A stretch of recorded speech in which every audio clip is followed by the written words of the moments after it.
So, in this session, we're going to be looking at chosen family and the limitations of biology when it comes to our deep community and our deepest relationships.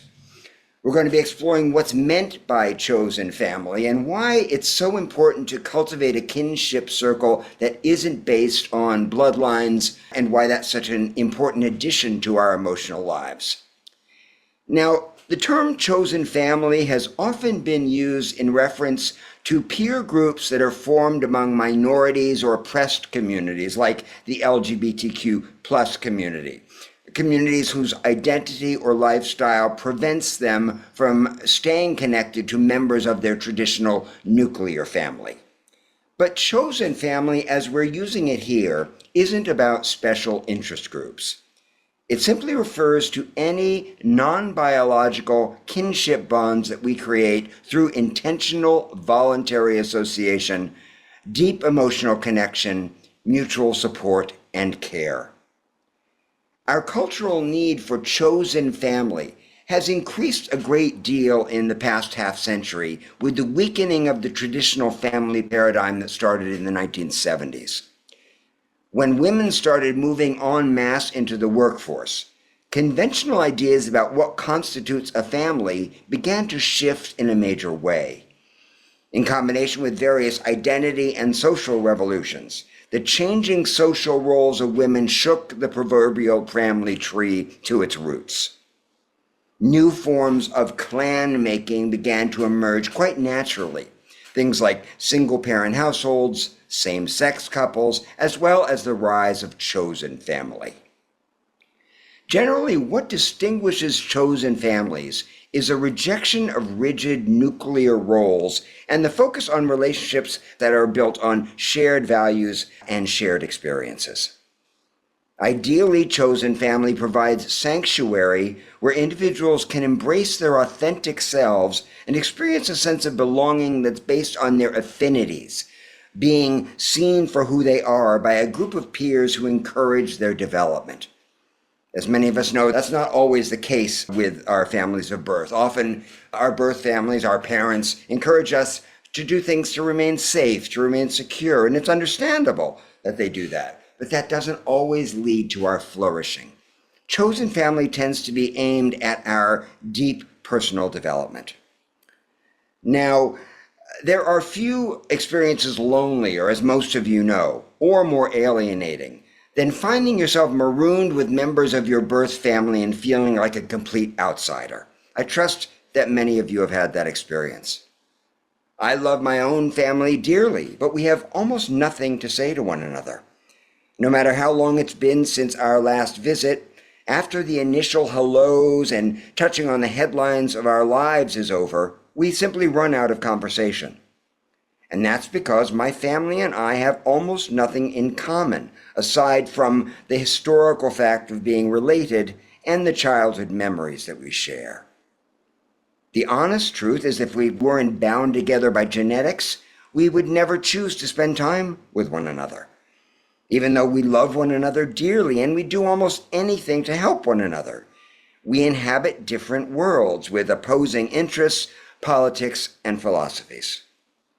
The truth is, it's only on the most basic survival level that the bond between me and my family of birth has any tangible value. When it comes to the higher echelons of needs, things like meaning and purpose, vision, commitment, ethics, spirituality, and so on, my birth family and I are virtual strangers. Whenever I have attempted to get closer to them, to behave with my relatives the way I do with my chosen family, asking them about their inner lives, what's really going on with them, or talking about my own deep experience, my birth family simply change the subject reflexively and revert to small talk. Most of the people in my chosen family, it's interesting, have similar stories about their own birth families. It's no accident, I suppose, that we have been attracted to one another. The people that I feel closest to grew up feeling lonely in confusing households where they had no kindred spirits, regardless of how normal their families may have appeared from the outside.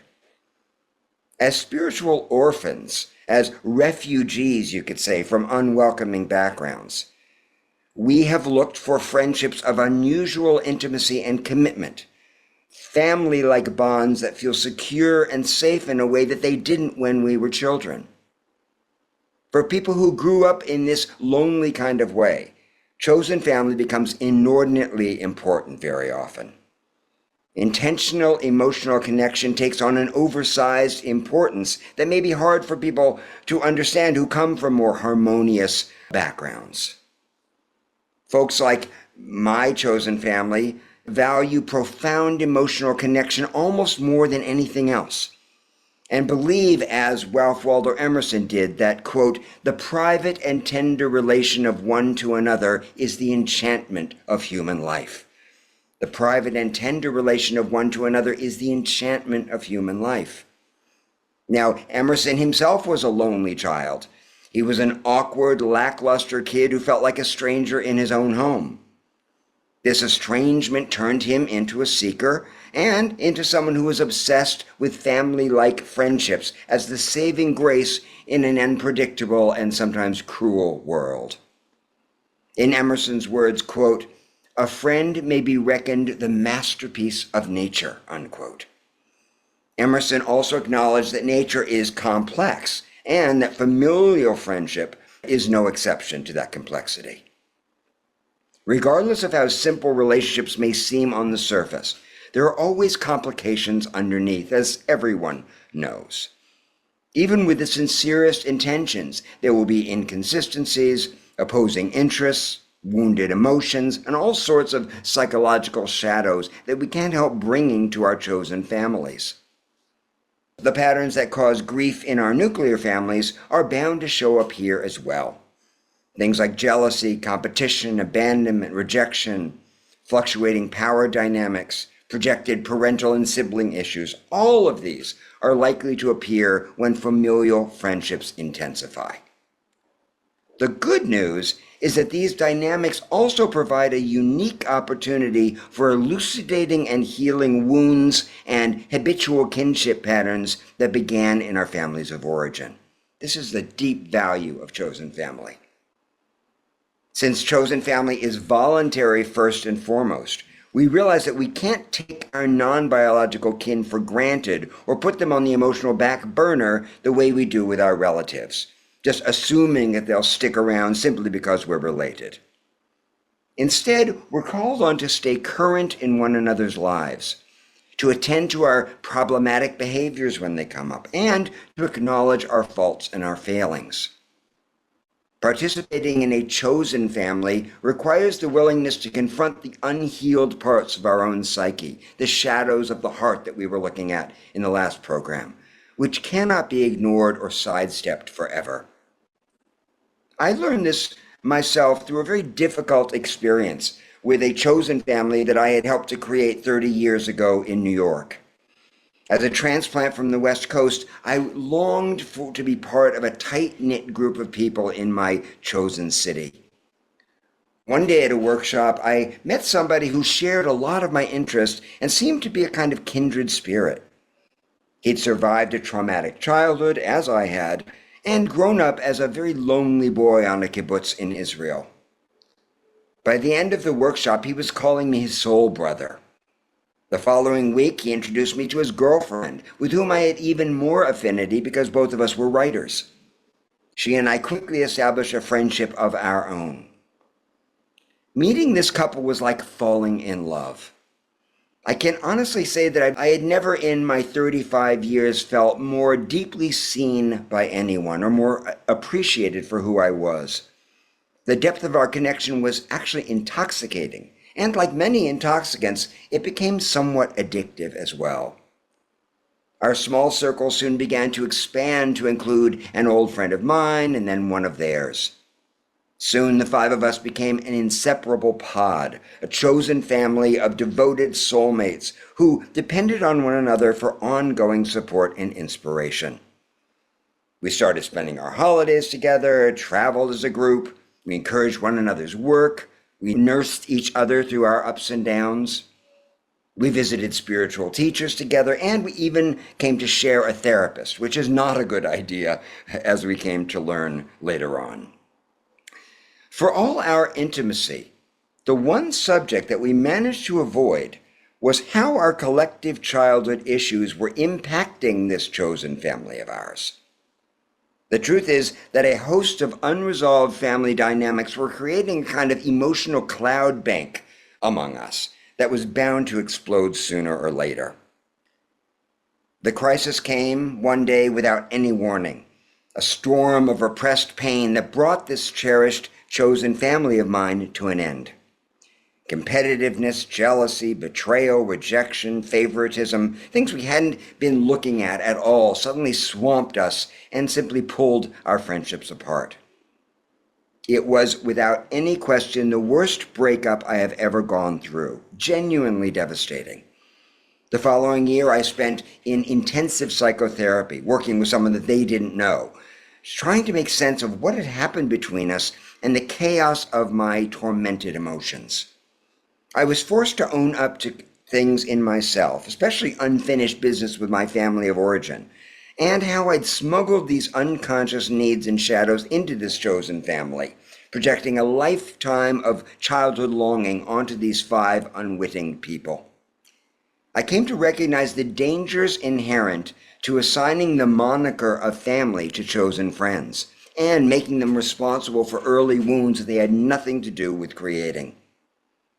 Now, over time, the 5 of us eventually made peace with each other.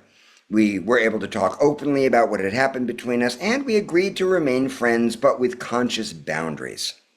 Today, we have good relationships, all of us, and I'm grateful for the lessons that we learned together. But I also, after that, became much more discerning about how to handle chosen family and to safeguard the health of kinship-style bonds. It's the healing potential of chosen family relationships that we're going to be focusing on in this program, and how to turn chosen family into a kind of antidote to the anxiety and loneliness that many people are feeling today. Before we turn to our writing practice, I'd like to just consider 6 essential qualities that are typical of familial bonds of the kind that we're going to be talking about. The first one is that chosen family is voluntary. This is huge. We gravitate toward and maintain connection with these people of our own free will, meaning that we can't take these relationships for granted. Chosen family members are at liberty to come and go as they please. These are relationships that are not based, one hopes, on guilt or shame, or a kind of obligatory loyalty or false sense of responsibility. Instead, they're democratic-style communities that are based on mutual support and care among equals. So the voluntary nature of chosen family is the first thing that we need to be aware of. Second, chosen family tends to be centered around shared worldview and values, as you would expect from any voluntary connections. Chosen family is often organized around issues and interests that are larger than ourselves. Passions, forms of activism, creativity, faith, or common neighborhoods or living space. These shared values and interests often elevate chosen family beyond the merely personal and help us touch on what most deeply matters to us. For example, nearly every member of my chosen family today is some kind of seeker or other and shares my progressive ideas about culture and society. It's not that I wouldn't have a friend from the MAGA movement, for example. I'm just not sure what we'd have to talk about. The third spoke in the wheel of chosen family is emotional candor and transparency. For people who grew up in households where there were a lot of secrets, where things couldn't be said, where parents kept the lid on too much forthcoming truthfulness or displays of raw emotion, this element of emotional candor and transparency is particularly indispensable. In fact, for me, it's actually a deal breaker when it comes to chosen family relationships. Sometimes this candor, this truthfulness, can lead to friction and even breakups, as happened with the chosen family I had back in the 90s. But more often, it leads to increased closeness and the ability to heal wounds of the heart from early life. We all have different levels of need for sharing feelings. Not everyone enjoys intense emotional sharing. But withholding, misleading, and disingenuousness are deal breakers in this arena. An excellent rule when dealing with members of chosen family is no shame. No shame. That could be the mantra for chosen family. Learning that you can feel safe exposing vulnerable parts of yourself is the very purpose of these deep heart connections. The next important element is mutual support, and the operative word here is mutual. This sounds obvious, but in fact, mutual support is a rare and precious thing that you don't always find in standard friendships, where the bar for mutuality is sometimes lower for one party than the other. Reciprocity is key to intimacy and trust. The idea that we should be able to do without reciprocity is a pipe dream. Our brains are wired by evolution for give and take. One-way streets aren't much good for travel. Though we may put up with non-reciprocal behavior from birth family members, which we do very often, it's much less likely to fly with our chosen family.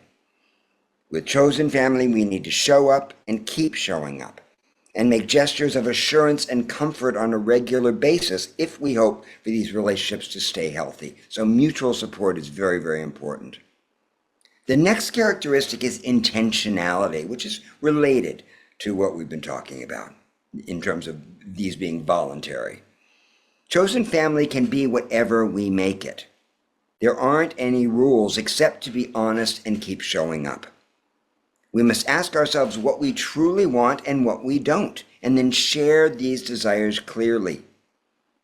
If your intention is to have no intention, then these may not be chosen family members that you're talking about.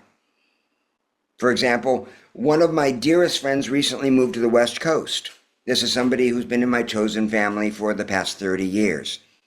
And before she left, we sat down together and made a game plan for how we were not going to lose our emotional proximity to one another. So we set up a weekly Zoom date in order not to fall behind in each other's lives. And we re-upped the ante. We recommitted to one another, you could say, as a way of overcoming the geographical distance. And I'm happy to say that nearly a year later, we're as close as we've ever been. And I protect this weekly check-in call with her, regardless of what might be happening. And it gives it a kind of a sacred quality that really matters a lot to both of us. And the last element of chosen family I want to mention is a sense of belonging. Belonging. Many people feel atomized, fragmented, cut off these days. And there is, of course, this increasing sense of loneliness. There's an epidemic of loneliness in the Western world. Chosen family brings a sense of belonging, a feeling of home that comes out of our love for this small, particular constellation of souls that we've chosen to walk alongside in our lives. We seem to fit with them and to feel more ourselves in their presence than we may do at other times. They've known us through our ups and downs. They have a context for our progress, how far we've come, and how far we have still to travel for our true fulfillment. We share an affinity that puts us at ease, and that gives solace to the loneliness inside us, the sense of being outside, invisible, unheard, or simply alien. Chosen family is where you know you belong even when you're suffering, perhaps especially when you're suffering, where you trust that you will be cared for, accepted, not judged, or exiled. And this is, as we all know, a rare and precious gift, and one for which we should be deeply grateful. So those are my opening remarks on chosen family. And now, Jay, why don't we pull up the card and we'll do 20 minutes of writing and then have some conversation. Here we go. I'd like you now, please, to write about who you consider your chosen family. Who do you consider your chosen family? And what distinguishes these relationships from others in your life? Try to be as specific as you can be when you're doing this writing. 10 minutes in, Jay will open up the breakout rooms if you would like to talk to other members. Otherwise, just keep on writing. 20 minutes, please.